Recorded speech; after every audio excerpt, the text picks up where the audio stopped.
Olá pessoal, aqui é a Fernanda do Prazer da Literatura e no vídeo de hoje eu venho conversar com vocês sobre as minhas leituras do mês de maio.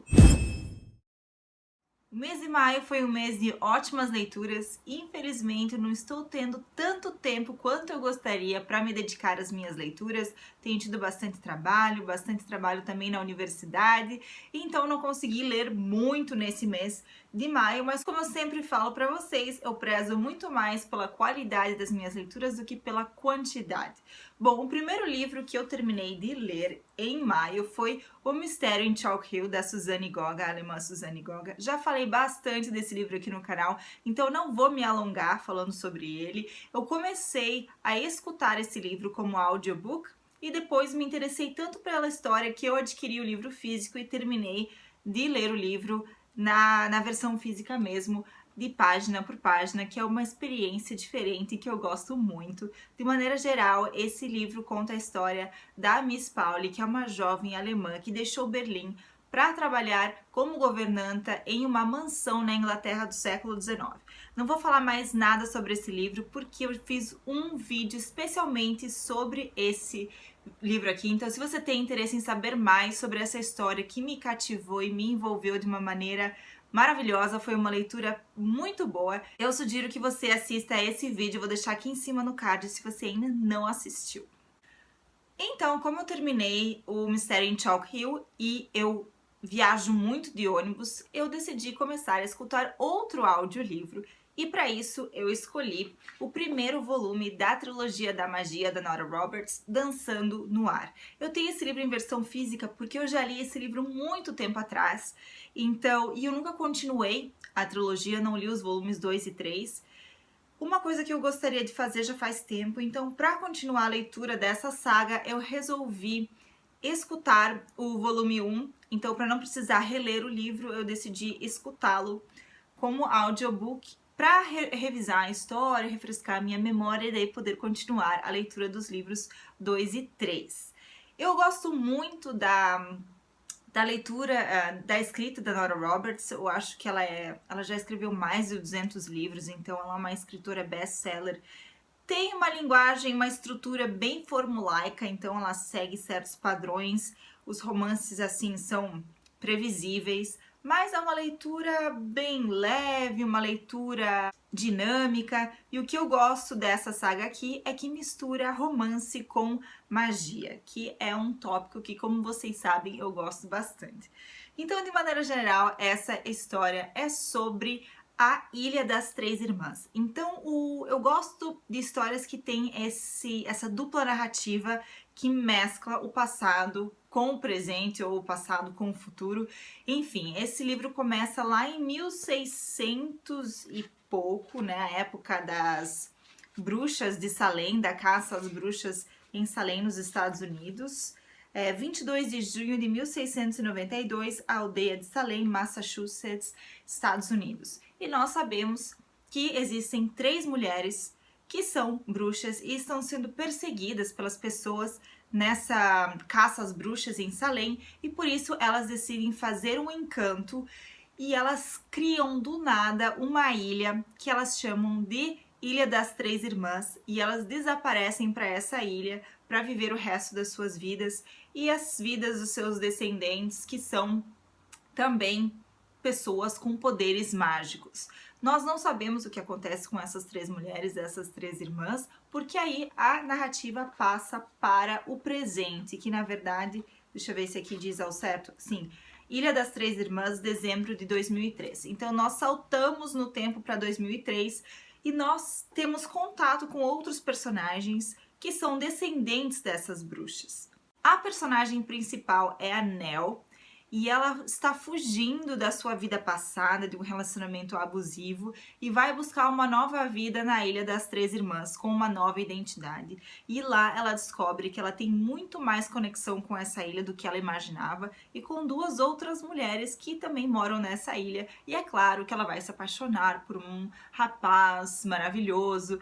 E uma coisa que eu percebi nos livros da Nora Roberts, não li muitos, mas se eu for comparar com A Testemunha, um livro que eu também escutei em audiobook, que eu conversei com vocês naquele vídeo sobre a minha primeira experiência com audiobook, as histórias das protagonistas são parecidas. São mulheres que sofreram no passado e que buscam uma nova identidade e que se fecham, se tornam mulheres independentes, mas acabam encontrando um homem que as faz acreditar novamente no amor, e aos poucos elas se abrem e voltam a encontrar a felicidade. Então essa estrutura bem formulaica que eu comentei com vocês, mas não deixa de ser uma leitura agradável.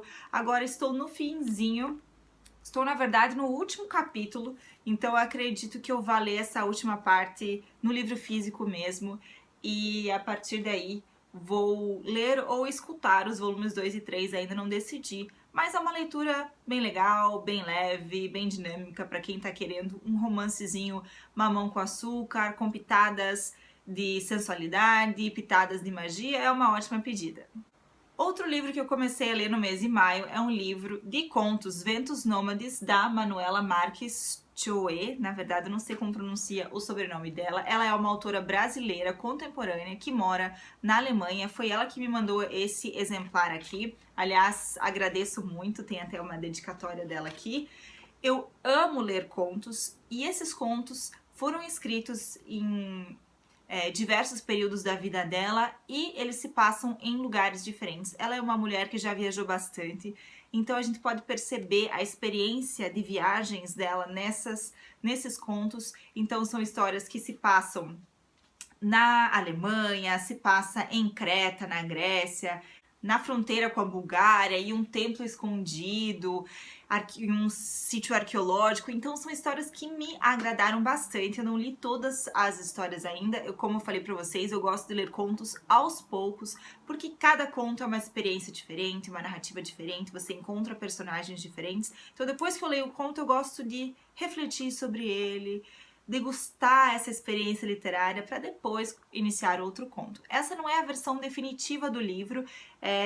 Esse livro da Manuela foi publicado pela editora Pendragon e ela me encaminhou, a editora me encaminhou essa nova edição. Não chegou aqui em casa ainda, mas assim que chegar eu vou conversar com vocês sobre esse livro da Manuela, que eu tenho certeza que vocês vão gostar bastante, principalmente para pessoas que, como eu, adoram viajar e adoram saber de histórias que se passam em diversos lugares no mundo. Outro livrinho que eu li no mês de maio foi o seguinte: Only dull people are brilliant at breakfast. Quem disse essa frase foi o famoso e adorado Oscar Wilde, um autor e dramaturgo do século XIX, uma pessoa muito peculiar, digamos assim, que tinha um estilo só dele. Já falei sobre ele em diversos vídeos aqui no canal, falei sobre ele em alguns vídeos da série Um Conto por Mês, também falei sobre ele no vídeo em que eu falo sobre o retrato de Dorian Gray, que foi o seu único romance. Esse aqui é um livrinho bem curtinho da Penguin Classics, que traz frases, citações do Oscar Wilde. Então são citações que foram tiradas do seu romance, das suas peças, dos seus poemas, dos seus ensaios críticos. Então a gente pode conhecer um pouquinho melhor a pessoa do Oscar Wilde, mas é claro que a gente nunca pode confundir a voz do narrador, a voz do personagem com a voz do próprio autor. Então não quer dizer exatamente que era isso mesmo que o Oscar Wilde pensava ou que acreditava, enfim, são frases muito interessantes, algumas, aliás, muito engraçadas. Por exemplo, a que dá título ao livro, Only dull people are brilliant at breakfast. Somente pessoas entediantes são brilhantes no café da manhã. Então ele tinha um senso de humor muito peculiar, muito... Eu sempre digo que se eu pudesse trazer alguma pessoa de volta do mundo dos mortos, na esfera de escritores e artistas, enfim, eu acho que o Oscar Wilde seria um ótimo candidato para conversar e dar muitas risadas. Então, se você tem interesse em saber algumas das frases mais famosas proferidas por Oscar Wilde ou que se encontram em seus trabalhos literários, esse aqui é uma ótima pedida. E por fim, o último livro que eu li no mês de maio foi o maravilhoso Jane Eyre, da Charlotte Bronte. Terminei recentemente, então eu já terminei já no início do mês de junho. Fiz um vídeo só sobre esse livro, porque ele é recheado de interpretações, de significados, camadas de significados, referências da literatura gótica. Então eu não vou falar muito sobre ele, é um dos clássicos da literatura inglesa. Se você quer saber mais sobre esse livro maravilhoso que se tornou um dos meus livros preferidos de todos os tempos, assista ao vídeo resenha que eu fiz de Jane Eyre. Vou deixar o link aqui em cima no card. Bom, então é isso, pessoal. Esses foram os livros que eu li no mês de maio. E aí, me contem o que vocês leram nesse mês que já passou. Vocês já leram alguns desses livros aqui dessa lista? Se leram, deixa aqui nos comentários o que vocês acharam dessas leituras. Ou então, se vocês querem ler algum desses livros, também deixem aqui nos comentários. Eu gosto muito de ler os comentários de vocês. Às vezes eu demoro um pouquinho para responder, mas eu respondo todos. Se vocês têm interesse em adquirir qualquer um desses livros aqui, eu vou deixar o link para compra na Amazon aqui embaixo no box de descrições. Lembrando que se você comprar qualquer um desses itens ou outros itens através desse link, você ajuda o canal com uma pequena comissão. Se você ainda não é inscrito no canal, não deixe de se inscrever. Se você gostou desse vídeo, não se esqueça de curtir e compartilhar. Uma ótima semana a todos e, é claro, ótimas leituras!